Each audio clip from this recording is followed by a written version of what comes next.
So, in the last class we were talking about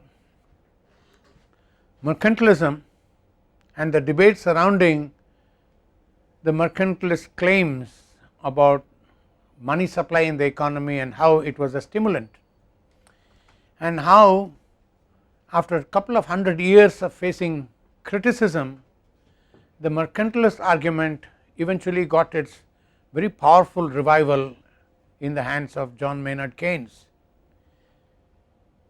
What I shall do now is to wind up the debate on mercantilism by concluding with the positions taken by, on the one hand,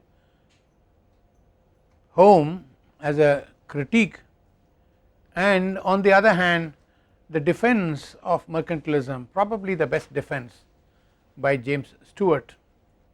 So, we will do the Home Stewart debate, which I am looking at as a kind of a postscript to what we have studied about mercantilism earlier. Now, as we have seen, the period of mercantilism was between the middle of the 16th century to the middle of 18th century. This was a period when two things happened in Europe. One thing is, strong nation states had been formed, all of which had been controlled and all of which had been ruled by autocratic strong monarchies, and these monarchies had the backing of the mercantile interests of these economies, which are growing stronger and stronger through this period. So, there was a kind of a class collusion between the ruling class of the monarchies and the economically powerful bourgeoisie in the towns, the traders and the manufacturers, exporters mainly. So, it is this collusion, it is this collaboration between these two groups that eventually led to the dominance of mercantilists for about 300 years.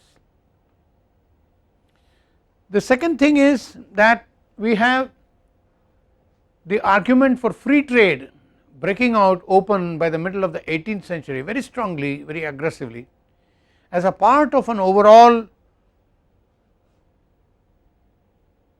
stimulation for the whole society to think in terms of different kinds of freedoms. This was a period when the idea of political freedom and liberties took strong hold after the writings of John Locke, and also a number of French interest groups, French intellectuals, who were all in favor of intellectual freedom and the freedom of thought. So, you had an environment and ethos virtually in this period which was talking about freedom. It was a part of this that the ideas grew up, as we shall see in the next session, about free trading economies as some kind of natural order. So, as the argument for natural order of free trade grew stronger and stronger through the 18th century, by the 1780s virtually mercantilism of all forms had become history. A period of 30 years really put paid to 300 years of varied and assorted mercantilist arguments.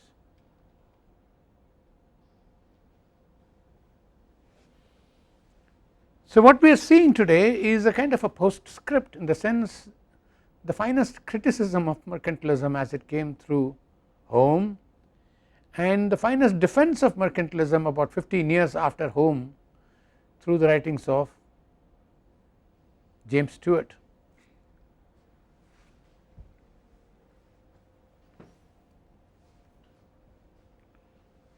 We already know that there were four broad fronts through which Home made his critique. What we will do now is to quickly sum it up and see what these arguments are.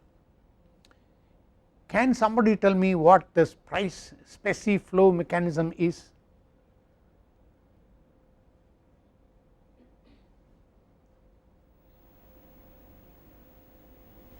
Krishna? I can't recall it. Sorry, you got to go off the mute mode.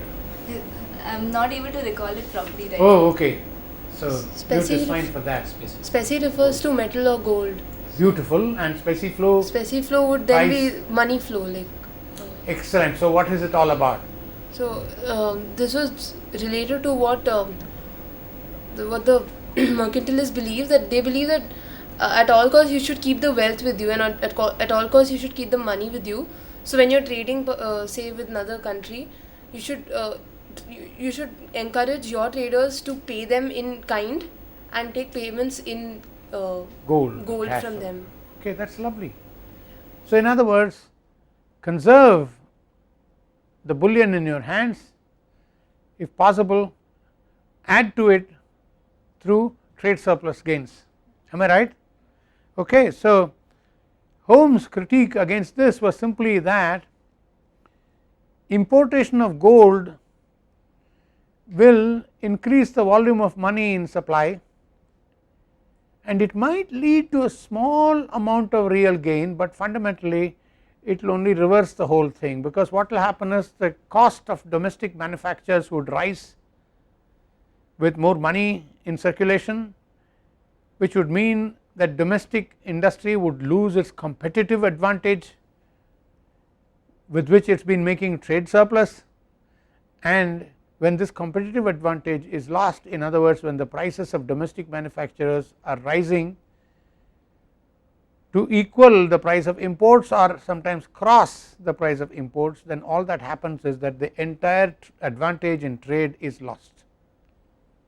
So specie flow at best is a short term palliative which seems to stimulate money supply in the economy, and it might have a real benefit, in the sense a little bit of real benefits do occur when money supply increases, but eventually what will happen is this will end up pushing up the prices and inflation, which in turn would make the domestic industry lose its comparative or competitive advantage vis-a-vis imports. So Holmes' argument was specie flow mechanism ensured that basically bullionism is not really a gain.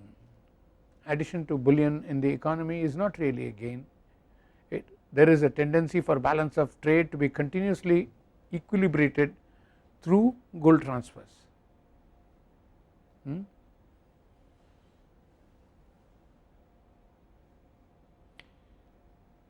This criticism of Holmes is in conformity with modern notions of balance of payments, where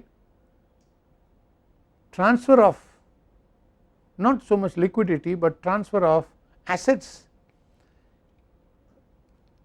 is said to compensate for trade deficit or surplus. For instance, if I have a trade deficit with another country, then the other country has an option of buying up assets in my country in place of the money which I owe the other person. In other words, a transfer of assets takes place.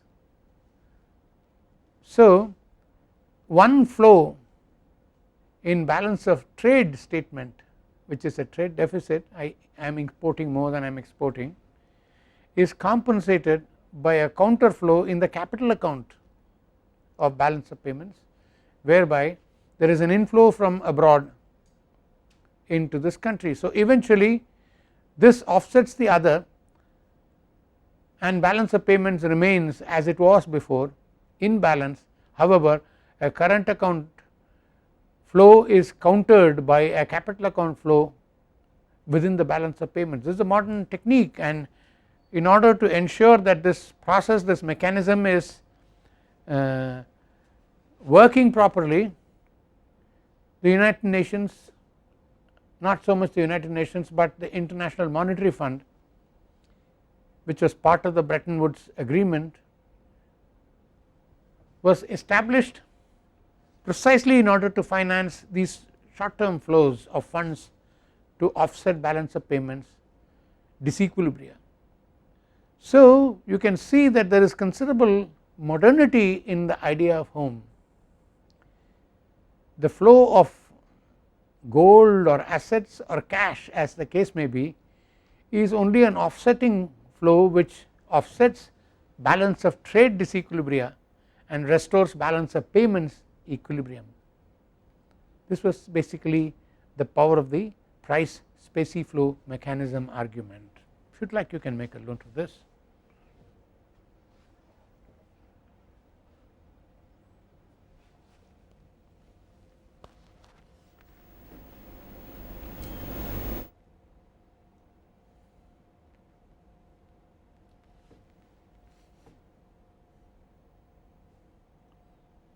Now, the quantity theory is a further development of this basic argument in specie flow mechanism, whereby it is argued that in the quantity equation, you remember the quantity equation is mv equals pt, p being price, t being the number of transactions. So, pt is the total or system's aggregate demand for money, is not it? M is the stock of money and V is the velocity with which this money is doing its rounds. So, together they constitute the flow and stock definition of money supply. So, MV is the aggregate money supply, and in an identity form the money market is said to be in equilibrium or tending to equilibrium most of the time, because the stocks and flows of money are adjusting to the aggregate demand all the time.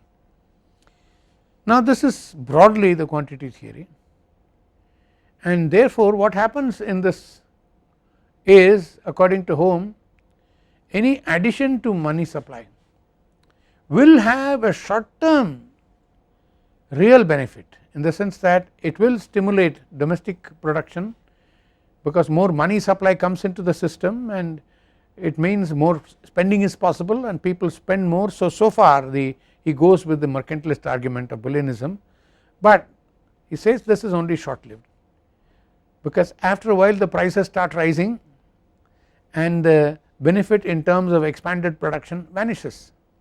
So, eventually the money market is in equilibrium once again at higher prices, right. So, this is the quantity theory argument, and therefore, while the specie flow argument dealt especially with the balance of payments side of the problem, the quantity theory dealt with the money market in the economy as a whole. The effect of both of them were to say that the real sector of the economy only needed real stimulants, it could not work in the long run on the basis of monetary stimulants, and that was the thrust of Holmes' argument through the specie flow and quantity theory arguments. Now, the area where Holmes really struck hard at the mercantilist argument is their assumption that the possibilities of global trade expansion were only finite. They thought that the world is a pretty small place, so in which for somebody to become a big cat he had to shoulder out the smaller cats. In other words, some kind of predatory attitude is necessary for you to prosper through trade. This was the mercantilist argument, essentially because of their assumption that the possibilities of expansion of global trade were finite. This was the heart of it, no? Remember this? So, Holmes says, who said the possibilities are finite? Because when there is free trade, every country has a growth impetus set into it. So, as countries have free trade, there is greater exchange activity going on, there is greater production in all the countries, and therefore greater exchange activity. So, it is a kind of a spiral which enables economies to move up on a growth path, which basically means the mercantilists were faulty in their first assumptions, namely that the total trade possibilities in the world economy are finite. Holmes says, then who says they are finite? So, given free trade there is growth, and when there is growth production possibilities grow, and therefore trade possibilities grow, and more production possibilities, and a spiral which takes you upwards. So, this was Holmes' argument, third argument about fundamentally unlimited possibilities of expansion of the world market through free trade.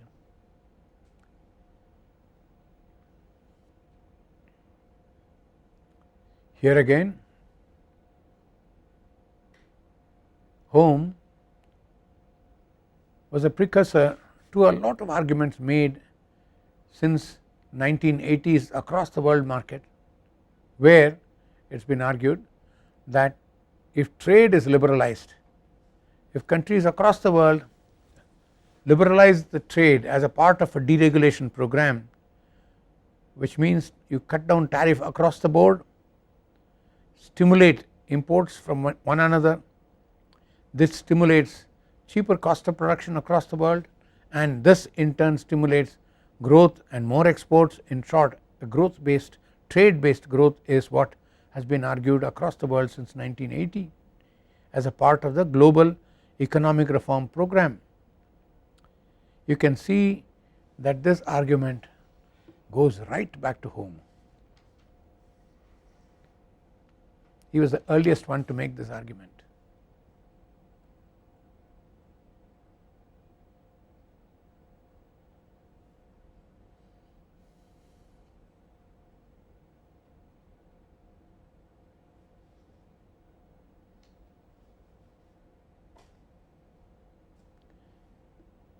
The last of the four major arguments of Home related to rate of interest.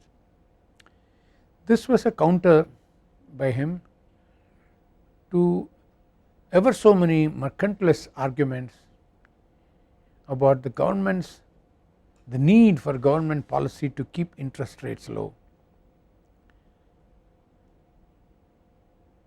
The common sense argument why they wanted this is as follows: growing trade, which leads to surplus and then to growth. So growing trade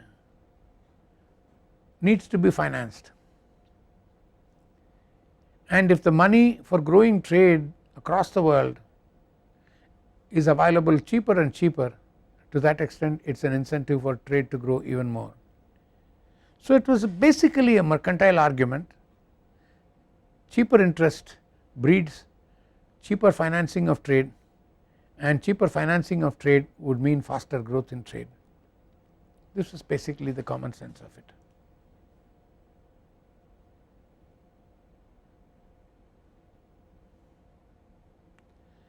Now Home said money supply had nothing to do with interest rates.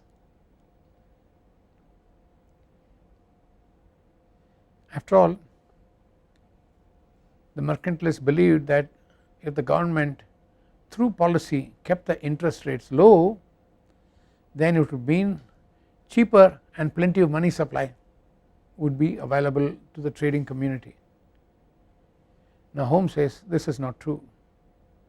He says interest rates cannot be artificially regulated by the government to enable increase in money supply, because he says interest rates are a real phenomenon, in the sense that as growth occurs, investment expands. As investment expands, return on capital comes down, simply because there is more and more and more investment. Return on capital comes down, which means people are willing to pay less and less to borrow funds, which is the reason interest rates come down. So he says the coming down of interest rates, it is a real phenomenon, it is not a monetary phenomenon, it happens due to real growth in the economy. And its coming down does not mean that money supply is going to increase, because he said this is a demand related factor. That is, in the market for investable funds there is less and less demand for investments, because the return on investment is coming down, because investments are growing, the capital structure is expanding, capital accumulation is going on. So for all these reasons interest rates drop, and that is it. It has got nothing to do with government policy keeping interest rates low. He says governments do not have to do that, the growth process and the market mechanism ensure this. Now there is a major argument here which later became the heart of classical and neoclassical economics. right up to Keynes. It has always been argued up to Keynes that interest rate is a real phenomenon, it is not got anything to do with money.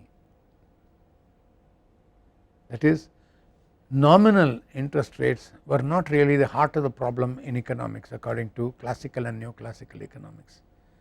It is a real rate of interest which makes a difference, because the real rate of interest which is influenced by such factors as waiting. You see, you give the money to somebody to make an investment, you wait for the period of gestation of investment to start yielding. So it is waiting, and the Austrian argument was that there was a time preference involved, that is, you give money to somebody and you take money back at a later stage, so there is some discount involved here, and the compensation which you get for lending the money should be at least equal to the rate of discount. So there are a number of factors in classical and neoclassical economics which were strongly urging that interest rates are real phenomenon and not monetary. This argument that interest rates are real and not monetary again appear to have their origins in this argument of Home about interest rate and the capital market. Would you like me to clarify something on that?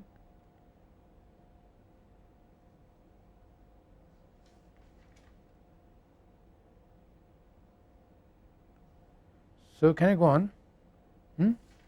Now about 15 years after Home had published what he published on this issue, James Stewart made a response.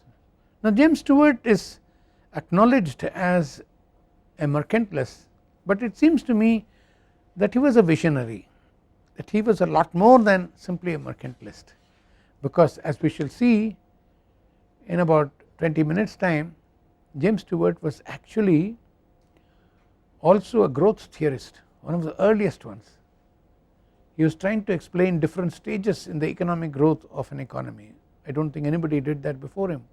So he was a visionary who used the mercantilist analysis to make a policy recommend or make a series of policy recommendations. So let us look at what James Stewart had to say. The first thing he did was to reject quantity theory, and he along with others made the following contention. In the quantity equation, which is MV equals PT, according to Home, M and P became crucial independent and dependent variables. In other words, as M moves, the dependent variable is P, and P goes up and down on an inverse relationship between M and P. No? Yeah? Now what Stewart said is, the quantity theory argument forgets the fact that there is something else which is happening in the economy. Every pound or dollar or rupee which is a stock of money is not simply going around. Suppose for instance a dollar or a pound or a rupee changes hands 6 times, right. So in terms of velocity you would say it changes hands 6 times during the day, so velocity daily velocity is 6.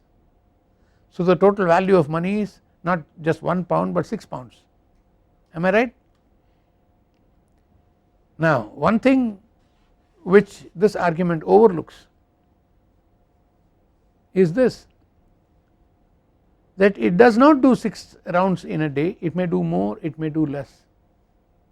In between the time it moves from one hand to another, it stays unmoving in the hands of people. For instance, 5 of the 6 transactions might be over by 10 o'clock in the morning, and they may sit in the hands of somebody till 7 o'clock in the evening, and at 7:15 this man performs the last or the 6th transaction. So in terms of velocity you say it did 6 rounds in the day, it is 6 rupees, but if you actually look at this, between 10 in the morning till 6 in the evening the money was idle, it was not moving, is not it. So there is not only flowing money, there is also idle money in the system.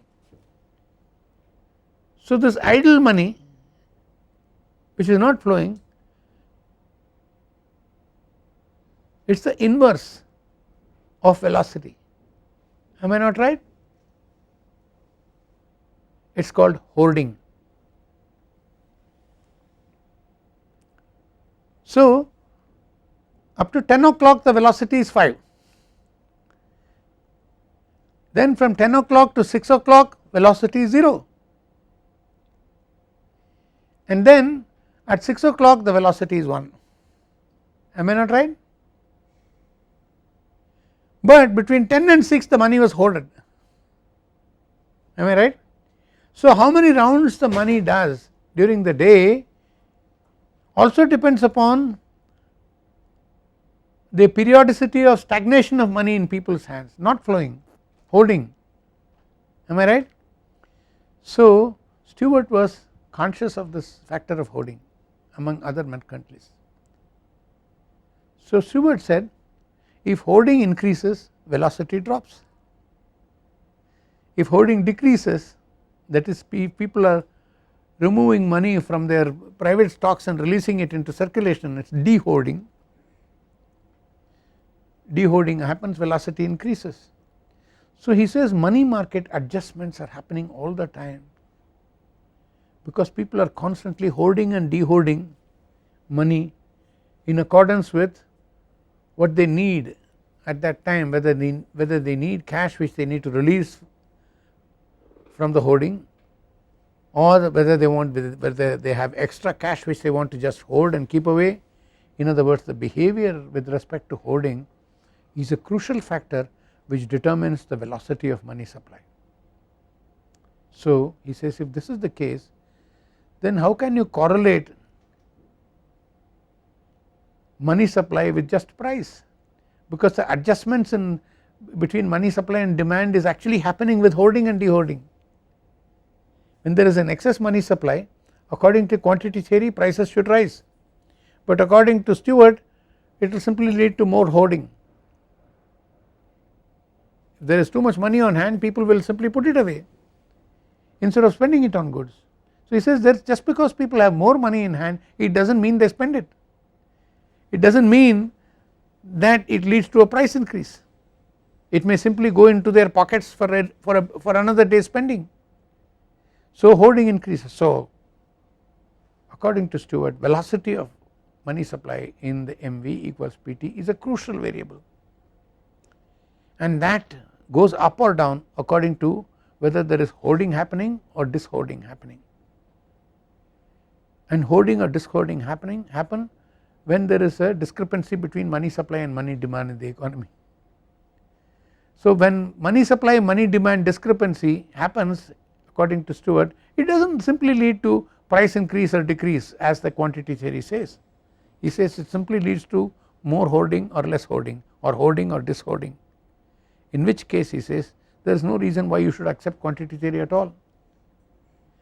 This was probably the most strong case ever made against quantity theory ever in the history of economics.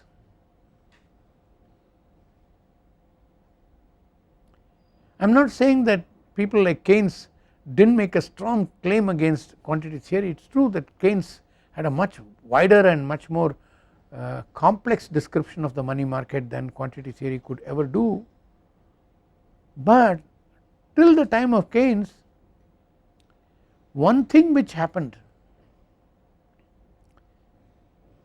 which questioned the quantity theory strongly was this argument of Stewart and other mercantilists like him against the assumption that any increase in M would lead to an increase in P, because he said any increase in M could simply mean a decrease in V, so that the money market removes an equilibrium. So the bringing in of hoarding as a crucial variable, and therefore as a variable which determines the size of V, is a major contribution by mercantilists as a critique of quantity theory. If you want, you can make a note of this.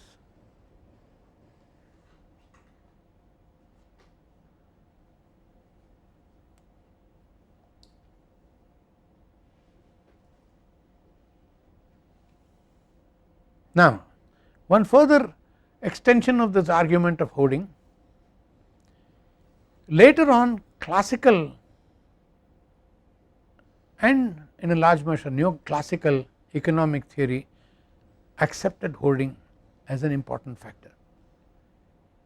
So, quantity theory itself was given two versions subsequently, one version which looks at money demand and money supply purely as a function of MV and PT, and the other looks upon the total output in the system in place of PT. It looks at the output in the system, and the money supply is looked upon as a function of some kind of a cash balance which people hold. So, the total value of transactions in the Cambridge equation, which came later, was equal not to velocity times stock, but was determined purely by the stock of money which people held. So, they said if your income is 1000 rupees, you have a tendency to hold say 200 rupees in cash all the time. So, the total demand for money you have in the system is only centering around this 200 rupees. You keep this 200 precisely because you will need to spend money. So, at any point of time, as you spend some money out of this stock which you are having, you inject more money into that stock so that you maintain. It is like having money in the purse, no. So, this version of quantity theory which talks about cash balances rather than velocities was called the Cambridge equation, which recognized the hoarding behavior alluded to by Stewart and his friends.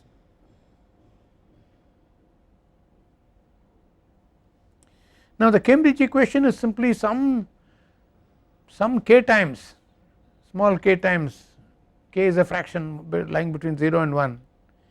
So, some small k times the income. If I have an income of 1000 rupees, then k fraction of that income is what I hold as cash balance, and the total money supply in the economy is only this cash balance, is not it. So, the Cambridge equation looks at the whole thing from the point of view of cash balance, which is nothing but a variation of the hoarding which Stewart and others had earlier referred to.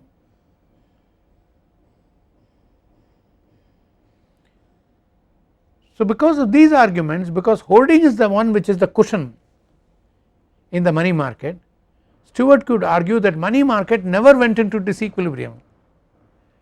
It was always in equilibrium because any changes in the value of, because PT is a constant according to him, the volume of transactions is a function of what was happening in the production conditions of the economy,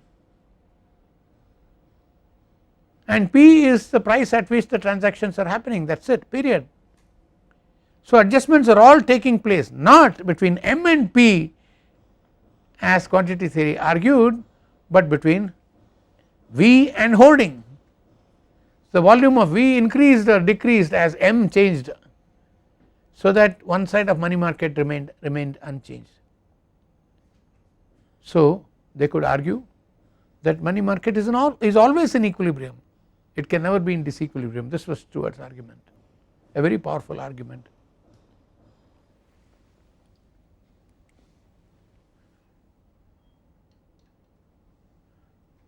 The next argument of Stewart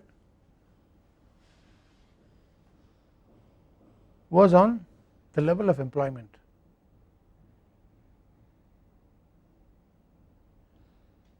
The aggregate demand for goods and services in the economy could be such that they need not employ every worker who is available in the economy. It might not provide employment for everybody.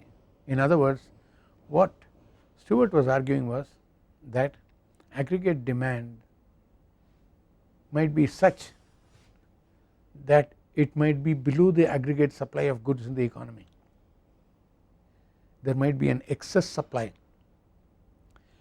there might be an overproduction of goods. No? When this happens, there is unemployment, right. If you have a simple production function where you say Q is a function of L, where L is employment, for any increase in Q you need to increase employment, or better still, as the demand for Q increased, L will increase, and it can go on happening till some L cap or L bar, which will be full employment. No? Yes? Do you want me to write this down? So what Stewart argues is that any level of aggregate demand in the system which exists at any point in time need not necessarily ensure that there will be full employment, and to have full employment you have to have policies oriented towards the wages, right. And like other mercantilists, Stewart also argued that the labor market does not ensure some kind of automatic adjustment of wages according to availability or demand or supply of labor. Here government intervention is necessary. So how does Stewart look at the system? He says in an economy which is growing, any change in technology which leads to mechanization, which leads to bringing in of more capital, tends to displace labor.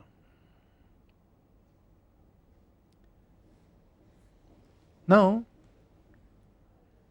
when labor is displaced, automatically there is supply, excess supply of workers, wage rates fall.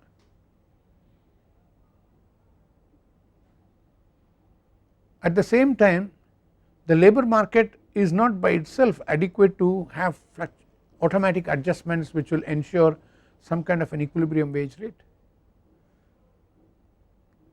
So on the one hand you need technological progress, on the other hand you need to ensure that there is no mass poverty or destitution. So you need a government which is active in this direction, which ensures that subsistence wage is paid to workers in the economy. Now the big difference is the neoclassical or classical economists would have said any increase in labor supply will go on pushing the wages down till it reaches subsistence, right. But Stewart says the labor market does not work like that. He for instance would accept earlier mercantilist arguments, you remember backward bending supply curve, right, because if wages are slightly above subsistence there is absenteeism, people do not turn up for work, they earn money in one day, they will not work for 2 days because they say okay I have got enough stock of food for 2 days, why should I work. So labor market at the critical point around subsistence wage is a bit indeterminate, you do not know when the fellow is going to turn off from work, when he will return to work, there is a indeterminate space there above subsistence wage where the supply curve bends upwards, no. So he says it is one reason why you need an active intervention of government in this situation to ensure that subsistence wage prevails. Like many other mercantilists, for instance, he argued that you should not have poor laws which give some kind of social security to workers during unemployment. He said you should scrap all the poor laws so that labor participation in the production process is more complete. So this as far as labor is concerned. Do you have any questions on this?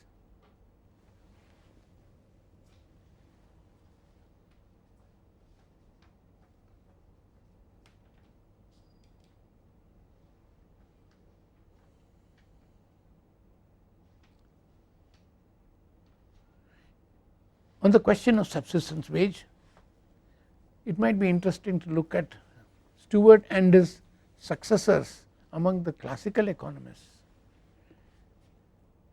they were all talking of subsistence wage,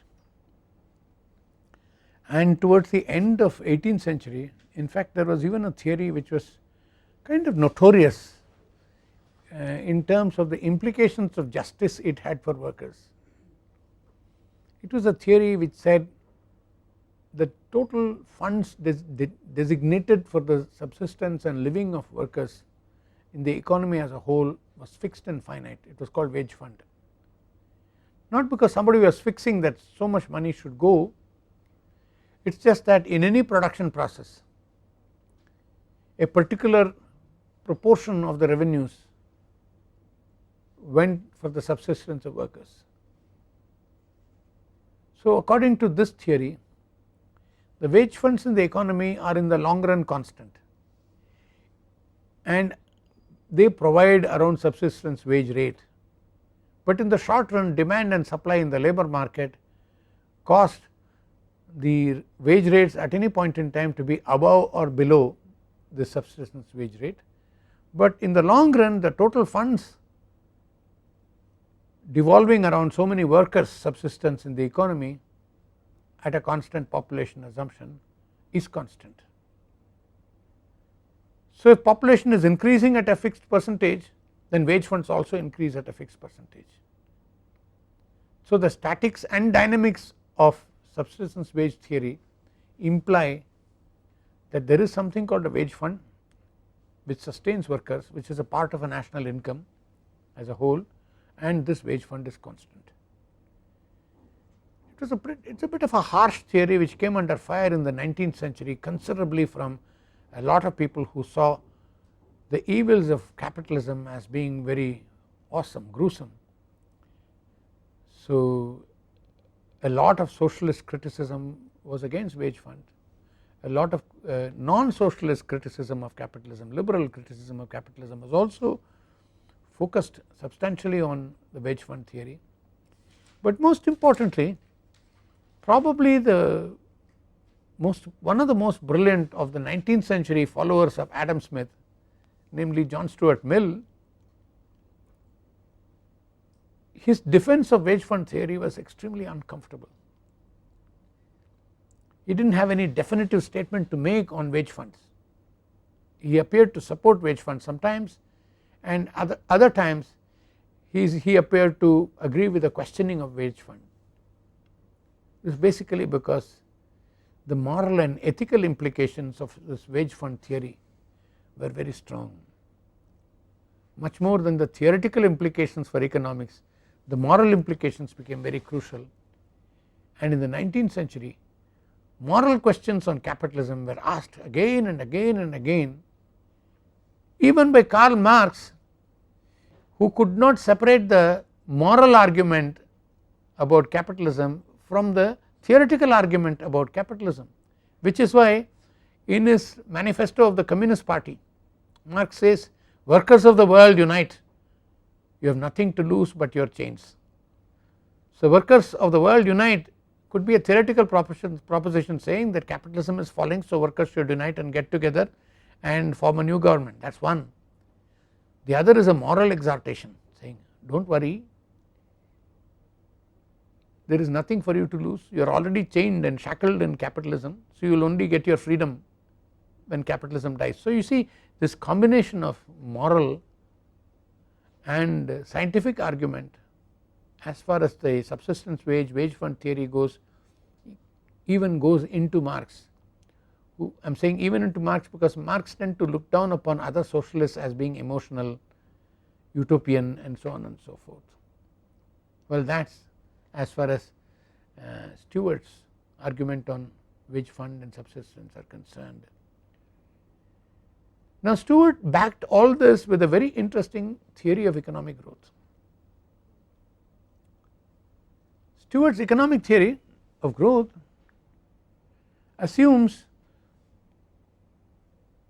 that the landed class with the prosperity in agriculture, the landed class would be spending more, and also with the prosperity in manufacture growing in the economy, the manufacturing class would also spend more. but according to Stewart the spending propensity of the landed class is much more than the manufacturing class, because he believed that the manufacturing class would devote its surplus earnings to more production, whereas this argument goes later on after Stewart too, when they say the landed class does not have the motivation to grow bigger than what it is. They have got the land, they are earning the rent from land, and all they need to do is to spend the earnings from rent and enjoy their life. So that being the case, the real spenders in the economy are the landed class. So they, as the level of agricultural performance grows, as agricultural prosperity starts really happening, it is the landed class who become the big time spenders, which in turn stimulates the growth process in the economy. Yes. So the first phase of economic growth in the arguments of Stewart is a domestic market based growth.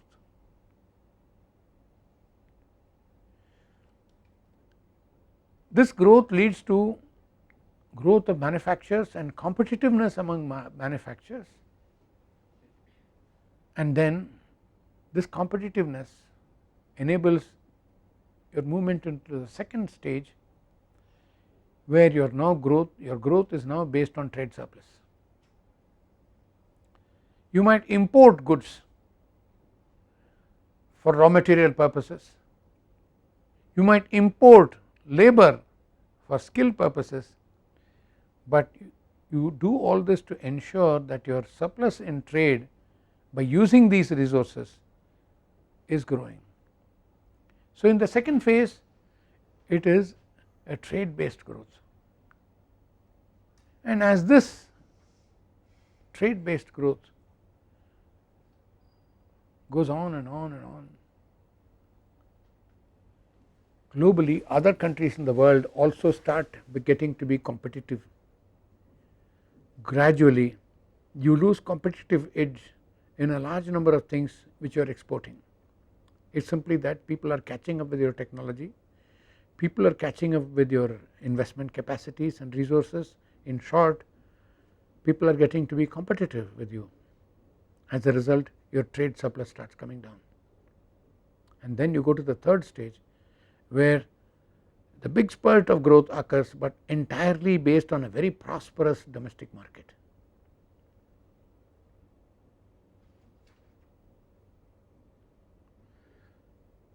So then you do not need trade surpluses to grow as you did in the second stage.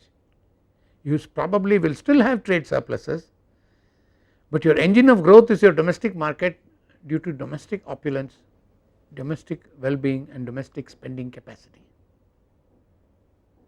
So Stewart had this three-phased theory of growth. If you look at this comparison with some modern theories of growth,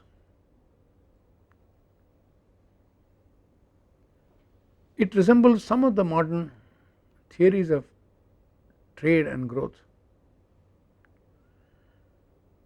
There is a theory called product cycle theory,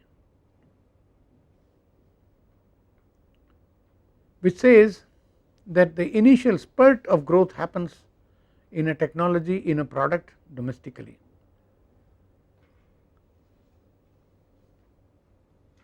and then this technology enables this country to export this product.